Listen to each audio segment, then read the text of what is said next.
अमरावती जिल्ह्यातल्या चांदूर बाजार तालुक्यातील कारंजा बहिरम जिल्हा परिषद शाळेच्या विद्यार्थ्यांनी आपल्या शाळेतील आदर्श शिक्षक सुनील राठोड यांच्या बदली विरोधात जिल्हा परिषद मुख्य कार्यकारी अधिकाऱ्यांना निवेदन देत बदली रद्द करण्याची मागणी केली आहे।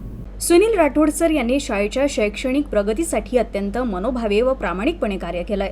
त्यांच्या मार्गदर्शनाखाली विद्यार्थ्यांमध्ये अभ्यासाची आवड निर्माण झाली असून शैक्षणिक गुणवत्तेत लक्षणीय सुधारणा झाली आहे, असं विद्यार्थ्यांनी दिलेल्या निवेदनात म्हटलंय। ग्रामीण भागातील शाळा असल्यामुळे पर्यायी शिक्षक तात्काळ उपलब्ध होणं कठीण आहे, असंही विद्यार्थ्यांनी नमूद केलंय।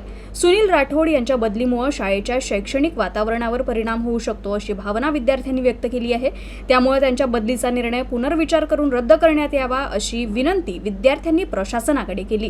विद्यार्थ्यांच्या या भावनिक आणि प्रामाणिक मागणीमुळे शिक्षण विभाग काय निर्णय घेतं याकडे सर्वांचं लक्ष लागलंय। त्यांचं हे एकच हट्ट आहे की आमच्या सरांची बदली रद्द झाली पाहिजे। त्याच्यामुळे ते ना जेवण करत आहे ना काही करत आहे। बस त्यांचं एकच हट्ट आहे की बस आईला तेच सांगते की बस ते आमची सरांची बदली जी आहे ती रद्द झाली पाहिजे, आमचे सर आम्हाला पाहिजे। बस त्यांची तेच मागणीमुळे आम्ही उपाशी पोटी इथं आलो। रमजानचा पवित्र महिना चालू आहे तरी उपास असताना पण आम्ही लहान लहान मुलींना इथं घेऊन आलो। मॅडम म्हणाला आम्हाला काय तुमच्या सरची बदली होणारच, कारण की त्यांना पगार नाही मिळणार। मग आमची हट्ट आहे की आमचे सर आमच्याच शाळेत राहिले पाहिजे।